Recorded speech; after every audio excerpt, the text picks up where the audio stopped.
अस्सलाम वालेकुम वरहमतुल्लाहि वबरकातुहू। दोस्तों आउं यानी हसन अब्बासी। किताब आहे हू ॾोथी हू ॾींहं। लेखक सैयद असामुद्दीन राशिदी।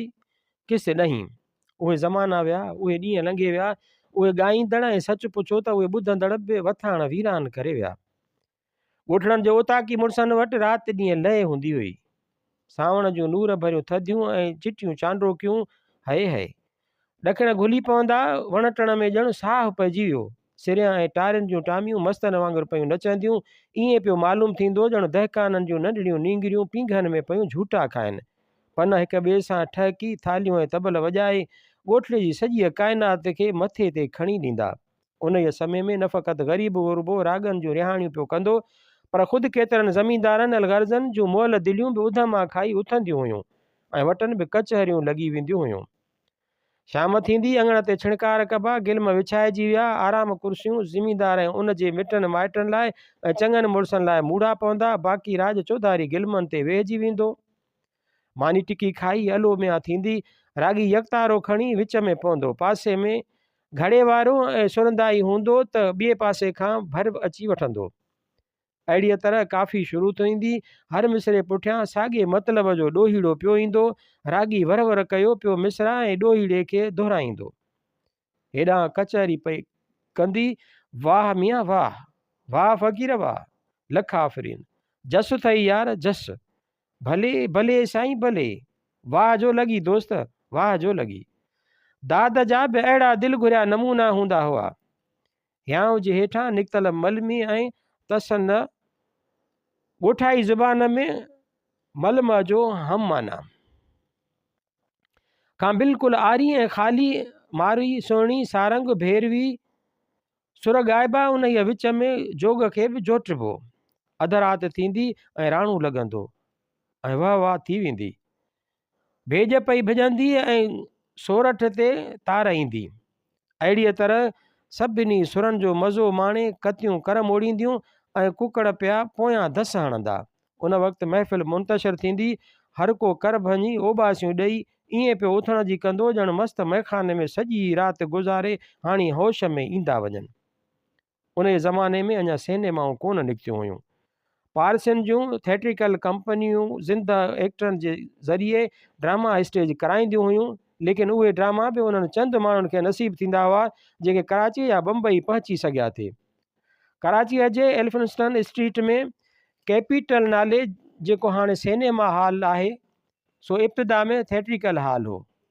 मां पहिरियों ड्रामो 1925 ईस्वीअ में उते ॾिठो। सालनि बाद मूवी फिल्मूं शुरू थियूं। पहिरियों ख़ामोश ऐं घणे घणे खां पोइ टाकी ग़ालिबन टाकी 1930-31 ईस्वीअ खां पोइ आयूं ऐं उन ई बाद ई आहिस्ते आहिस्ते उहे गाना रिकॉर्डनि जे ज़रिए मशहूरु थिया। जन मज़ाक खे माउफ़ करे छॾियो ऐं ज़ौक़ जी सिहत खे ख़तमु करे ख़ुदि किरदार ऐं गुफ़्तार खे बि पस्त करे छॾियो।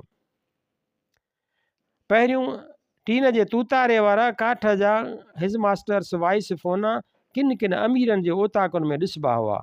बिना तूतारे जे ग्रामोफोन घणो पोइ पहुता।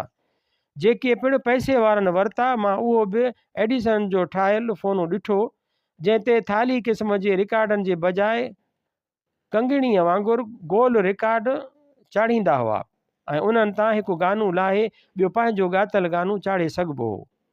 चुनाचे जॾहिं असां नंढा हुआसीं तॾहिं वॾनि जी गैर हाज़िरीअ में असांजो उहो ई मशग़ूलो हूंदो हो। याने हिकु गानो लाहे ॿियो पाण ॻाए चाढ़ण। हिकु दफ़े हिकु ख़ासि काफ़ीअ खे लाहे असां पंहिंजो गानो चाढ़ियो। जॾहिं वालिद मरहूम उन काफ़ीअ जी तलाश कई ऐं रिकॉर्ड ते असांजो आवाज़ु ॿुधाई, तॾहिं ॾाढी तंबीह थी ऐं फ़ोन हमेशह लाइ असांजी दस्तरस खां निकिरी मुकफ़िल थी वियो।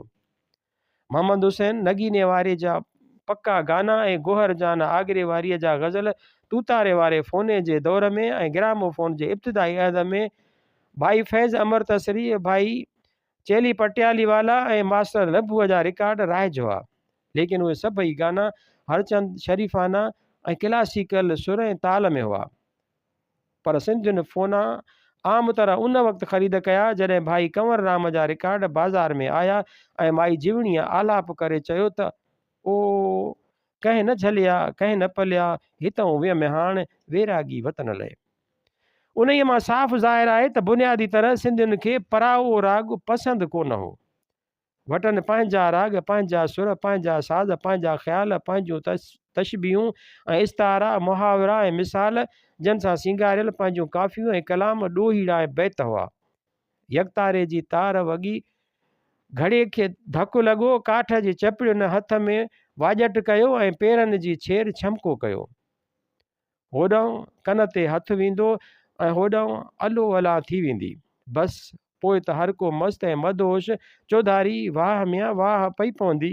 हक़ीक़त में असां सिंधियुनि ऐं असां माण्हुनि माण्हुनि जे रूह जी राहत इहे ई राग हुआ। असांजी ज़िंदगी पंहिंजनि उन्हनि कचहरियुनि ऐं मजलिसुनि में हुई। लेकिन हाणे छा कजे, हथऊं जो हाज वई, वाह जो अहिड़ो वरियो, सुर मथां जो बार ऐं बोझ अहिड़ा अची पिया त उन्हनि खे सहणो त आहे न। सिर मथां जो बार ऐं बोझ अहिड़ा अची पिया त उन्हनि खे सहणो त आहे। कतियुनि करम ओड़िया जी तरतीब मथे किथे अची वई आहे। इतफ़ाक़ निकिरी आयो आहे त कुझु पंहिंजी ज़ुबान जी ख़ूबी ऐं ख़ुसूसियत बि लिखी वठां। सिंधी ज़ुबान जे उस्तादनि राति जे पोएं हिसे खे जुदा जुदा टुकरनि में विराए हर हिक खे अलहदो नालो ॾिनो आहे। मसलन अध राति थींदी त उनखे चइबो भेज भिनी, ऐं पोइ कुकड़नि दस हयूं, उन खां पोइ कतियुनि करम ओड़िया, ऐं हाणे अचण वारी थींदी प्रभात। आख़िरी ॾेढ ॿिनि कलाकनि खे बि ॾिसो कीअं विरायो अथनि। पहिरियों भंभराको थींदो, पोइ फुटंदी बाख, ऐं उन खां पोइ पिरह फुटी, जंहिं बाद सूरज शाखूं कढंदो। उहे सभु मंज़िलां तइ करे पोइ थींदो सुबुह ऐं उभरंदो सिजु आहे। एॾी वुसत कंहिं ज़ुबान में आहे, कंहिं ॿोलीअ में लफ़्ज़नि जो एतिरो ज़ख़ीरो। जंहिं ज़माने जो ज़िक्र थी रहियो आहे उन ई ज़माने में भेज भिनीअ जे वक़्त खे ॾाढी अहमियत हूंदी हुई। उन ई महिल घोट कंवार लावां हलंदा हुआ। उनखे पीरनि जो वक़्तु सॾिबो हो, यानी बरकत भरियो, सुहाग लाइ बि सुहिणो त सुहागण लाइ बि सुठो। धणीअ जे दर बि दुआऊं उन ई वक़्तु अघंदियूं हुयूं। अॼु त ख़ैरु दुआउनि घुरण जी ज़रूरत ई बाक़ी न रही, त उन्हनि जे अघण जो सुवालु किथां पैदा थींदो। बहरहाल भेज भिनीअ ते सहरा पिणु ॾाढा सुहिणा ठहियल हूंदा हुआ। होॾां पियो ॿिनि नयनि ज़िंदगियुनि में बाहिमी पेच पवंदो। घोट कंवार जे माउनि जूं पयूं मुरादां पूरियूं थींदियूं ऐं हेॾां भेज भिनीअ जा सहरा शुरू थींदा।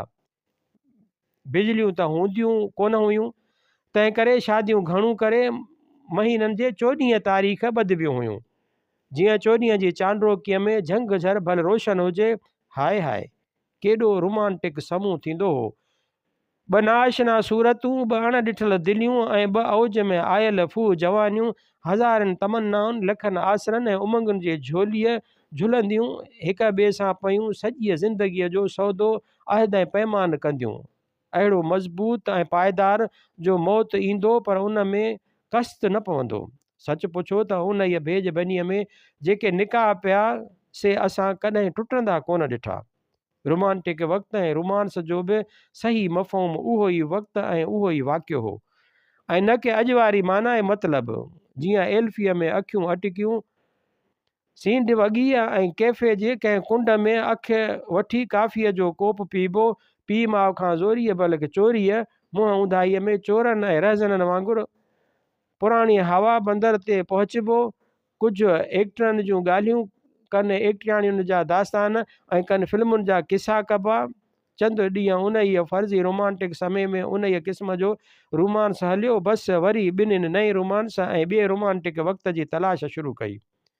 जे इतफ़ाक़नि निकाह पइजी वियो त उहो उमिरि भर जो सोठो न हूंदो, उहो ज़िंदगीअ भर जो सौदो न थींदो, बल्कि ओसि ताईं जो एतमाम जेसीं ताईं मुड़ुस ज़ाल लाइ मेकअप मुहैया करे सघंदो, या जेसीं ताईं मर्द क्लब फिल्मी रिसालनि अमेरिका मां ईंदड़ फैशन जे मखज़ननि कामिक जे किताबनि ऐं जासूसी नावलनि जो भन भरे सघियो।